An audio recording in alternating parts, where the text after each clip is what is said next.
So with our handsome Mr. O, we were going to warm up with a little bit of orientation to me from the environment. And we are going to practice some loose leash walking. I'm just going to move his leash over here and we'll borrow it in a minute. So when you're trying to work on any novel skills with your beauties, I would highly recommend to start in an environment where it's much softer. So that, for example, could be in your home. If your yard is maybe too stimulating, warm up with a few skills in the home and then step outdoors.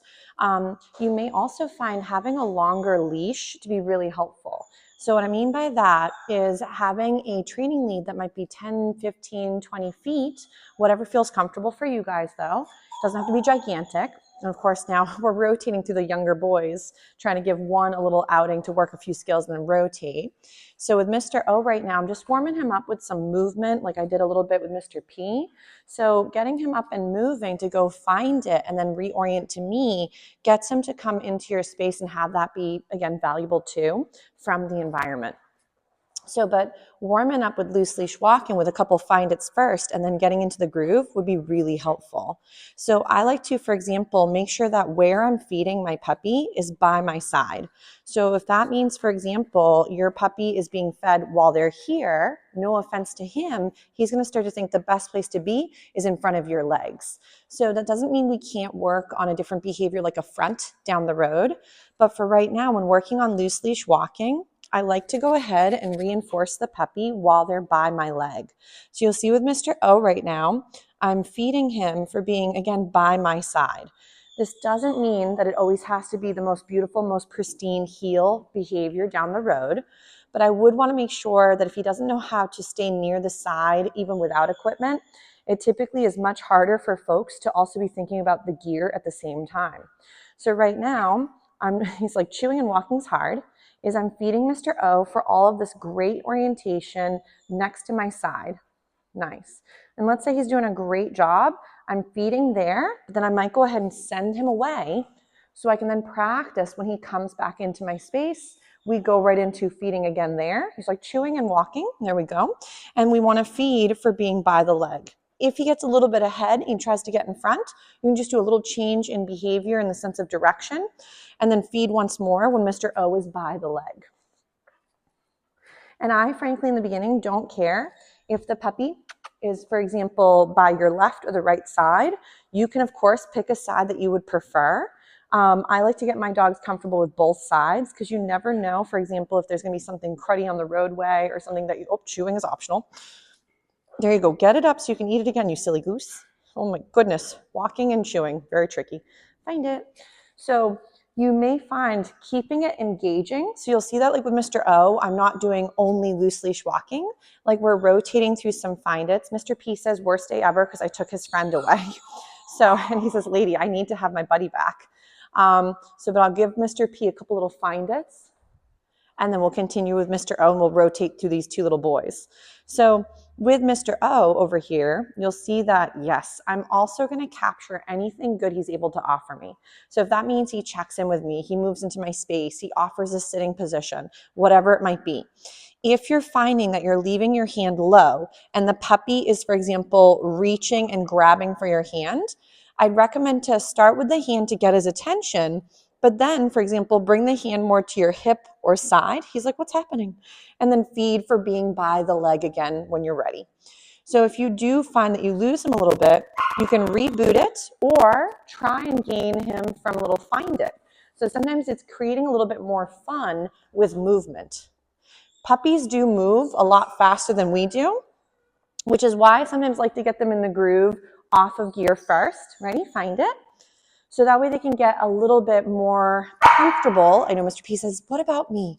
They can get a little bit more comfortable and build up to things. Just going to do a couple little find its for Mr. P. I know it's so hard being a baby. Ready? Here you go. But again, the boys are doing quite well. It is their first day in the program. So sometimes it's getting in the sort of the groove of what puppy, again, the doggy day school is like, you know? Nice. So Mr. O right here is doing some really nice loose leash walking. Remember too that if your puppy does tend to pull into gear a lot, having that longer lead can prevent some of that rehearsal of pulling gets you places. So I wouldn't go for a long training leash out in, like, for example, a walkway where you're by the roadway. because chewing is hard, because whatever your puppy is, like let's say 15 feet ahead of you, they could do 15 feet to the side of you. So we want to make sure that when we're working, oh my goodness, chew them, sir, is when you're working on the longer leads potentially, you'd want to make sure it's in an open area. So as you're exploring, he would be able to meander and then redirect maybe from the environment back to you, or as you're meandering, he's sniffing, you catch up and then continue on your merry way. So long lines for practicing out in the woods can be also really helpful. So I'm just going to do a couple little find its again for Mr. P. Nice. So back to Mr. O. I would also work a little bit with this ability to do his lovely name recognition from maybe some find its or the positive interrupter. So I might go again into a little find it and then go, Ozzy, come, yes, and feed for that. So that way, Mr. O finds it very appealing to move from the environment back to you. He's just got to go grab a little drink. They have their little water over off in the corner there.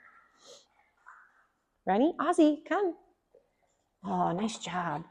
What a smart boy. So again, we'll go into another little find it. Ozzy, come. Nice. What a good boy.